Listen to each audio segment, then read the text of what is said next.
con 24.000 baci, oggi sembra perché l'amore vuole all'istante 1000 baci, 1000 carezze vuole all'ora, con 24.000 Voilà. Crate. Bienvenue à tous pour ce nouveau rendez-vous exceptionnel ici au cœur de Rome, la cité éternelle. Bonjour Guillaume Padovani, journaliste Corse Matin, notre partenaire sur cette opération. Ça y est, les cafés sont arrivés. Ça y est. C'est une tradition ici. Alors c'est plutôt l'espresso, aussi le cappuccino. Oui, alors c'est plutôt, oui, bien sûr. Bon, là aussi, le café italien mondialement connu. On sait que les pas trop Italiens café sont... le matin. Non, moi je suis pas buveur de café, mais je sais que les Italiens sont de grands amateurs de café. C'est vrai. Et le monde entier maintenant est conquis par cette tendance, puisque c'est un acteur mondialement connu qui a démocratisé l'espresso le matin ou tout au long de la journée. Et sauf qu'il y a un revers à cette médaille. Les Italiens sont de grands consommateurs de café et les déchets qui sont liés au café représentent 1% de tous les déchets qui sont produits en Italie. Et qu'est-ce qu'on en fait de tous ces déchets ? On ne sait pas trop ce qu'on en fait, mais en tout cas, il y a les entreprises et les industriels qui se posent la question. Et le géant italien Lavazza a commencé à apporter une solution en proposant des capsules qui sont aujourd'hui entièrement recyclables. On a l'impression quand même d'entrevoir une solution, espérons-le, pour que ça ne finisse pas en film d'horreur. Ce sera un sacrilège ici, au sein de cette ville du cinéma, la ville de la Dolce Vita. Justement, avec nos invités au sommaire ce soir, je vous propose un nouveau rendez-vous à Rome pour parler de la ville éternelle, capitale du 7e art. Nous parlerons du maestro Fellini, disparu il y a 25 ans. Enfin, focus sur Cinecittà, la fabrique à rêves, l'âge d'or du cinéma.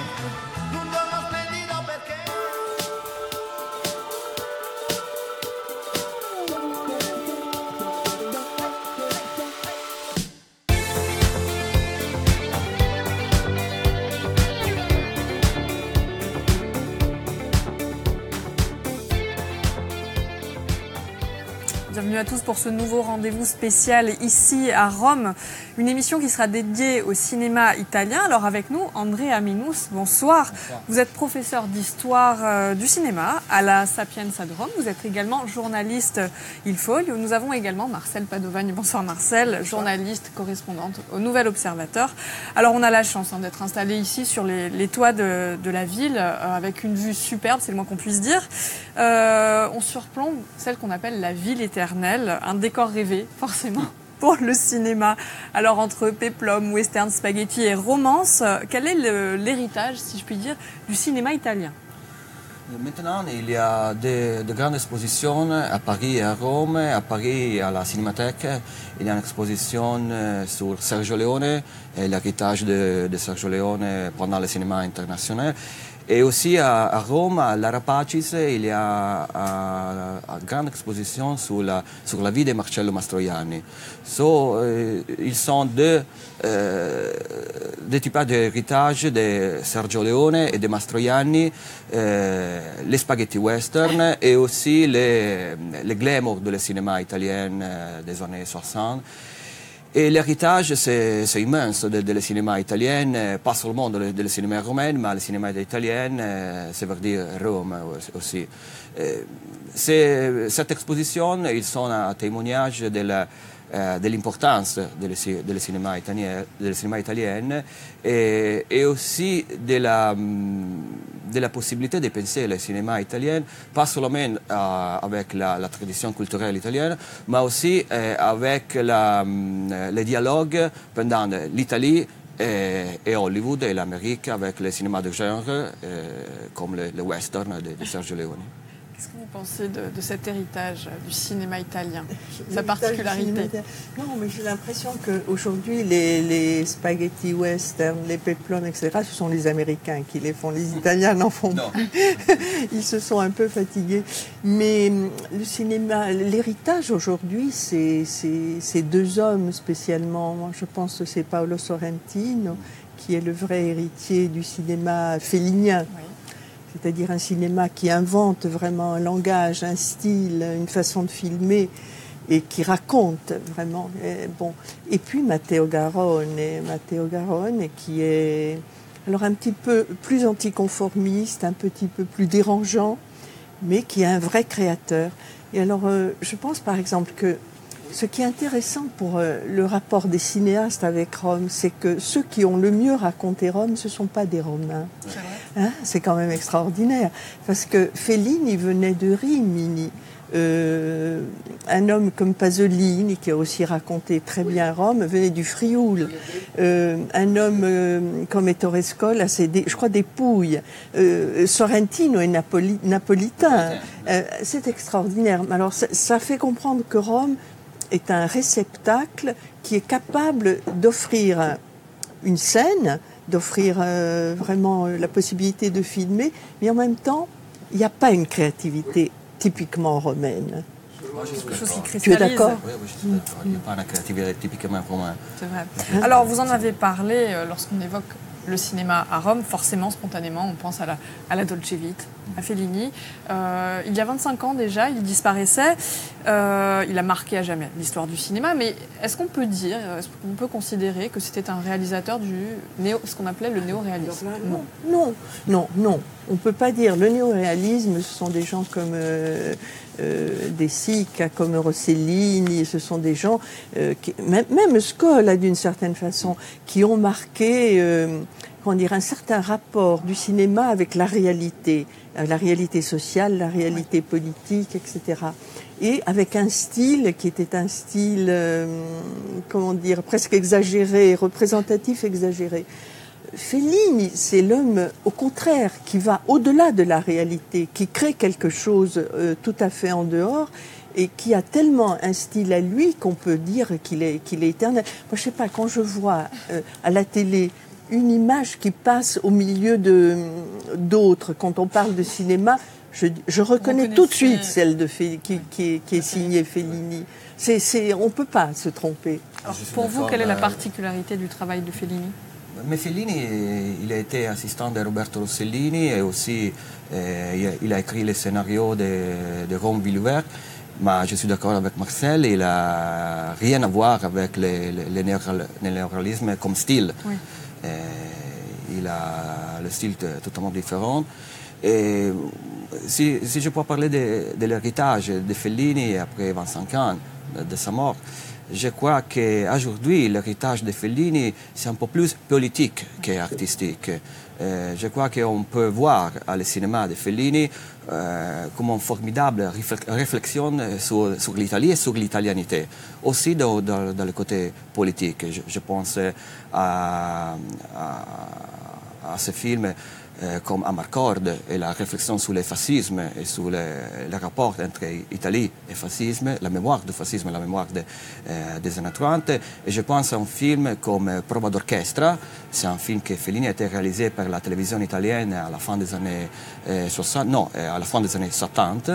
Et il était le film plus politique de Fellini et je crois qu'il a été un film très actuel pour comprendre l'Italie d'aujourd'hui. C'est un décryptage, vraiment. Oui. Pour raconter le fascisme, quand même, c'est Bertolucci qui l'a le mieux raconté. Hein? Oui. Tu es d'accord? Il y a les conformistes. Oui, dans le conformisme. Ça a été vraiment un maximum. Et Novecento aussi. Oui. Pour vous, ce serait lesquels, ces plus grands films? Pardon? Les plus grands films de Fellini, pour vous, ce seraient lesquels? Moi, c'est Amarcord. Il n'y a pas l'ombre d'un doute. Je pense que c'est un chef-d'œuvre universel. C'est quelque chose qui va au-delà de tout, qui raconte la mémoire, qui raconte le rapport à l'amour, le rapport à la société, au travail, à la beauté. Je crois que c'est vraiment son chef-d'œuvre absolu. Pour vous aussi?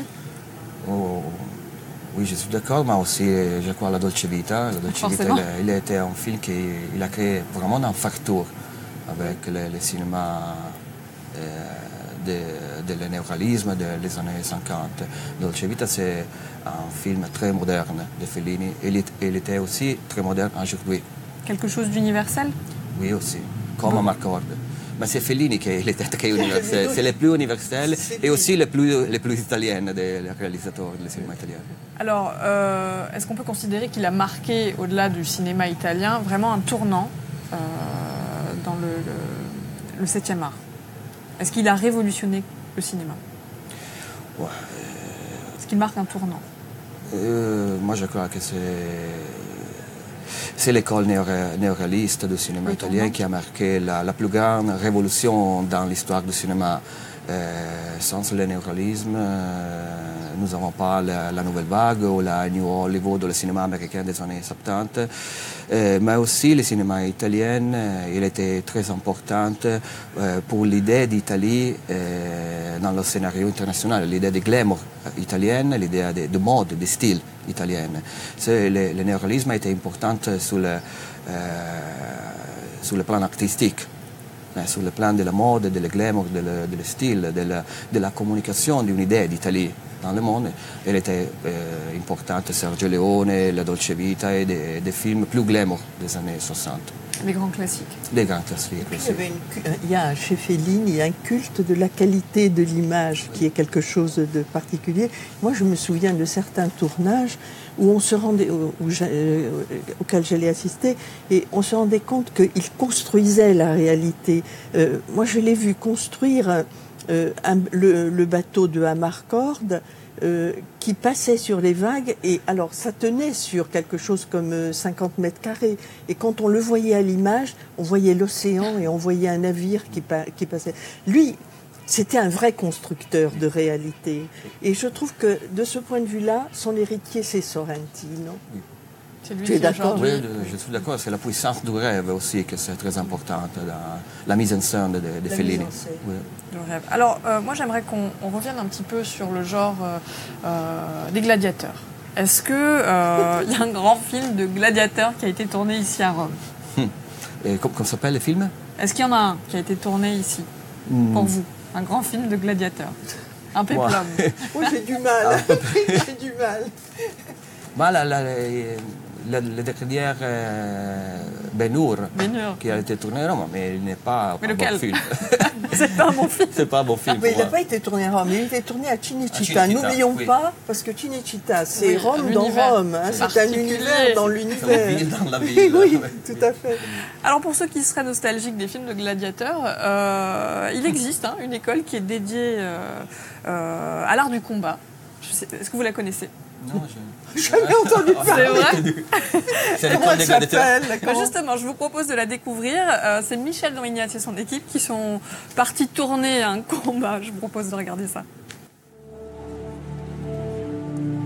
C'est le monument le plus emblématique de Rome, un des plus visités au monde, le Colisée, immense amphithéâtre, le plus grand jamais construit dans l'Empire romain, inauguré en 80 après Jésus-Christ, célèbre évidemment pour ses combats de gladiateurs. Plus de 2000 ans après, un groupe de passionnés, il Gruppo Storico Romano, a pris le pari de faire revivre les grandes heures de l'Antiquité aux touristes, mais aussi aux Romains passionnés d'histoire. Leur école propose aux enfants d'appréhender l'histoire et l'entraînement des gladiateurs de façon ludique. Mais les plus assidus sont des adultes qui viennent s'entraîner régulièrement. Qui c'è una scuola di gladiatori che funziona da una quindicina d'anni. Siamo attualmente una ventina di gladiatori che fanno proprio un corso come se andassero in palestra a fare karate o judo. Invece qui insegniamo gladiatura. Quindi i ragazzi vengono 2 volte a settimana e iniziano piano piano a prendere confidenza con la spada in legno, una rudis si chiamava, e poi passano alla spada in ferro, gli scudi, la rete tridente.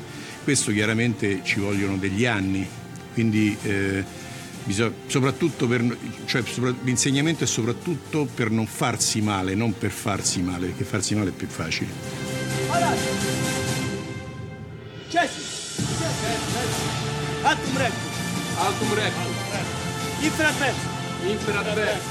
Nella nostra scuola c'è di tutto, perché la passione alla gladiatura non ha un'identità precisa, quindi c'è il medico, c'è il falegname, c'è lo studente, abbiamo persone giovani, persone anziane, che sono tutte attratte da questa figura. È ovvio che un minimo di fisicità ci vuole, perché a 70 anni, insomma, rotolarsi per terra oppure, insomma, il fiato è quello che è. Poi l'elmo ha un particolare molto importante che ti toglie l'ossigeno. Ovviamente questa scuola di gladiatori ha richiamato anche l'interesse dei turisti, Quindi noi qui abbiamo anche molti turisti che vengono a provare l'emozione, perché con 2 ore non è che puoi diventare un gladiatore e combattere, però l'emozione la diamo, la facciamo sentire, li facciamo sentire un po' gladiatori, no? Quindi vengono e sono felici, sono 2 ore che passano veramente nella Roma imperiale.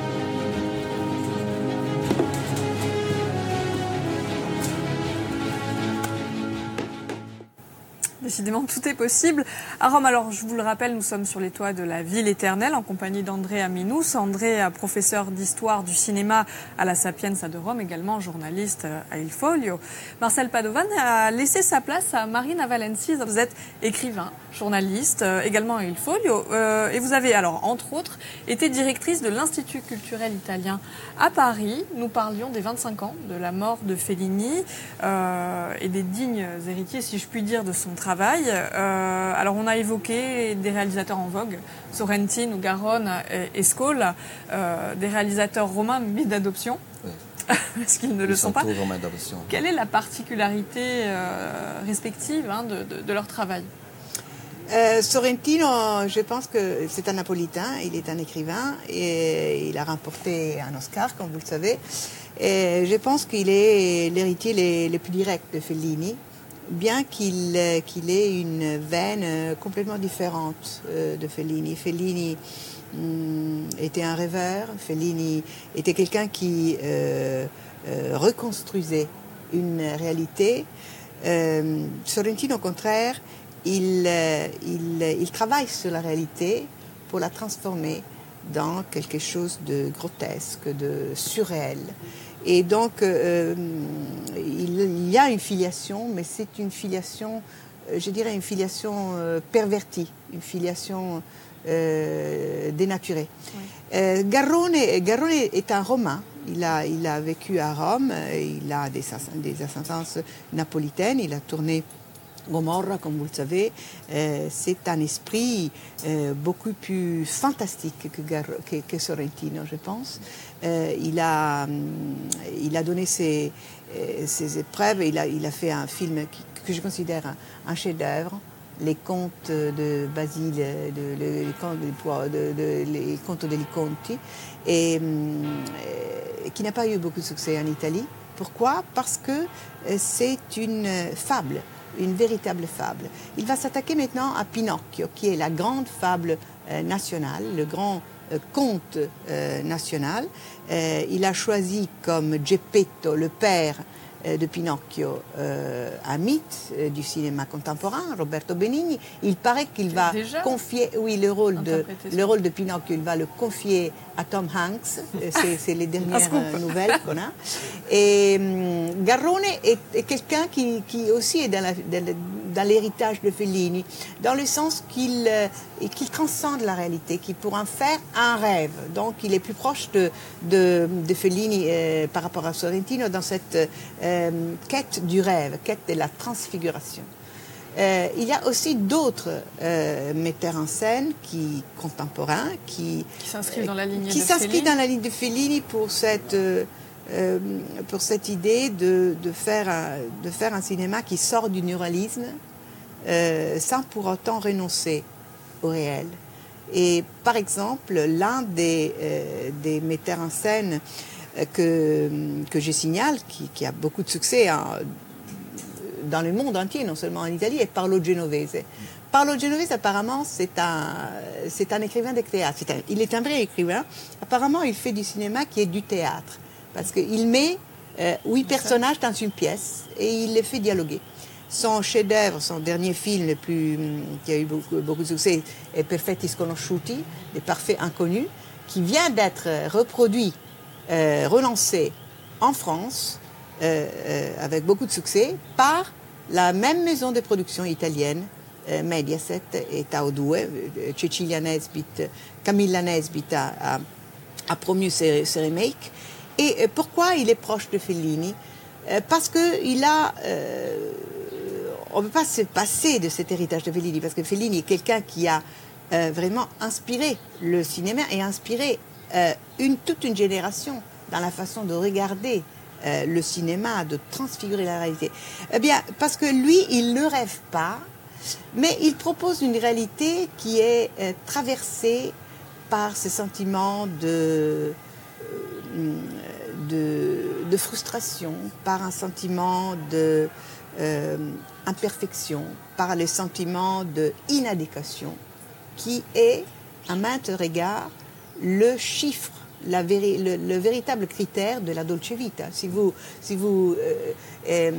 tirez la Dolce Vita de son contexte, et si vous dites mais quel est le message de ce journaliste qui traverse sa vie quotidienne d'un restaurant, un salon, d'une stripteaseuse à des aristocrates, eh bien c'est cette capacité de réfléchir ou de représenter son imperfection, son inadéquation.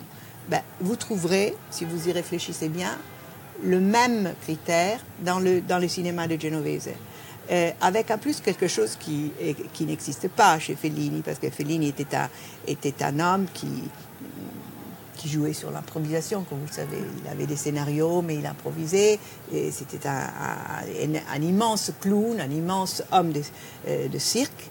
Et la différence, Genovese, naturellement c'est une toute proportion gardée, c'est qu'il y a un sentiment de tendresse, un sentiment de désespoir participé que vous ne trouverez pas chez Fellini. Pourquoi? Parce que Fellini n'a rien à démontrer, sauf son film, sauf son art, alors que tous les metteurs en scène qui sont nos contemporains ont toujours cette tentation d'une petite pédagogie ou d'un petit clin d'œil à l'aide thérapeutique du spectateur.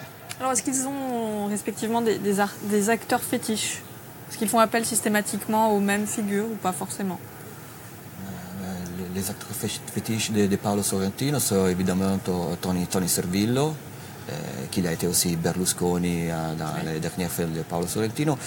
Moi, je ne pense que Matteo Garrone, aussi pour Andreotti il Divo, moi je ne pense pas que Garrone est acteur fétiche. Il travaille avec acteurs très divers. Et peut-être que Paolo Genovese, il a beaucoup d'acteurs de réformant de sa mise en scène, mais je suis d'accord avec la lecture du cinéma de Paolo Genovese, des films de Paolo Genovese de Marina, il a une lecture très originale. Et évidemment, le travail avec les acteurs, c'est très important pour ces réalisateurs, mais particulièrement, selon moi, pour le cinéma de Paolo Genovese. C'est un film comme Parfait Inconnu, Perfetti Sconosciuti. Il est un film d'écriture, de scénario, mais il est un film aussi des acteurs et de la capacité de les mettre en scène de dialoguer avec les acteurs. Alors on dit de Rome que c'est la ville du cinéma, d'où Cinecittà. Oui, littéralement. Est-ce que ça symbolise l'âge d'or du cinéma italien? Est-ce que c'était une fabrique à rêve? Est-ce que ça concurrençait Hollywood? C'était l'idée de concurrencer Hollywood. Vous savez que Cinecittà naît dans les périodes entre les deux guerres, lorsque l'Italie était sous le fascisme, était gouvernée par Mussolini, et c'était un État totalitaire où il misait sur la culture pour transformer la société. Et donc, Mussolini a accordé énormément d'importance au cinéma, à l'art, à l'architecture. Nous sommes là, par exemple, Via della Conciliazione, qui est un projet architectural important, né dans les années 20, à la fin des années 20, pour fêter la réconciliation entre l'État et l'Église. Et c'est le dernier chantier dans la ville éternelle qui a été bâti par Mussolini et complété donc dans l'après-guerre. Alors, le cinéma, il a donc misé sur le cinéma, il a bâti les studios de Cinecittà dans la périphérie urbaine, sur la via Appia, sur la via Tuscolana, et il a donc inventé ce qu'on appelle en Italie il cinema dei telefoni bianchi, c'est-à-dire la grande aventure du cinéma italien qui mimait le cinéma hollywoodien et qui avait des immenses acteurs, un immense succès populaire, des acteurs comme Amedeo Nazzari, La Farida, et qui ont été peu descendu après, mais qui était très important. Et puis, par exemple, n'oublions pas que la Mostra del Cinema est la quintessence de la politique culturelle du gouvernement fasciste pour miser sur la culture, sur l'art et sur le cinéma. Et la grande saison de la Mostra del Cinema, quand vous n'avez qu'à demander à Andrea, qui est un historien du cinéma, la grande saison de la Mostra del Cinema est celle qui débute donc dans la fin des années 20, dans les années 30, où non seulement les hiérarques, non seulement les grands protagonistes politiques de la vie italienne défilaient à Venise, mais tous les grands metteurs en scène et tous les grands acteurs du cinéma italien avaient un rôle important pour relancer non seulement le cinéma, mais la ville de Venise. Et une figure mythologique comme le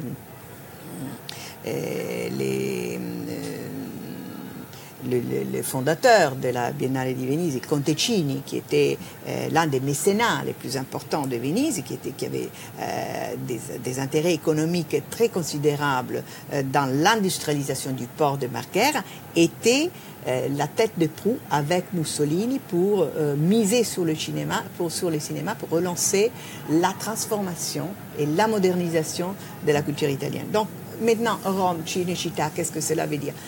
Nous avons eu et nous continuons d'avoir des metteurs en scène étrangers qui viennent tourner dans les studios de Cinecittà, et bien que Cinecittà ait été transformé parce que c'est devenu une sorte de parc d'attractions. Mais ça reste l'héritage et ça reste symboliquement une présence très importante. Oui, Cinecittà, il a été le grand rêve de puissance, évidemment, de Benito Mussolini et aussi de Luigi Freddi, qui a été le premier directeur du ministère de la cinématographie. Et je suis d'accord avec Marino, on n'a pas compris la grandeur du cinéma italien des années 60 sans connaître les projets de modernisation de Cinecittà et la construction d'une dimension vraiment industrielle du cinéma italien avec Cinecittà et le cinéma des années 30. Très bien. Écoutez, je vous remercie infiniment d'être venu au rendez-vous, de nous avoir parlé de ce cinéma italien très particulier dans un décor digne d'un film, forcément. Je vous remercie à vous également de nous avoir suivis. Je vous souhaite une excellente soirée et je vous dis à très vite. Ciao.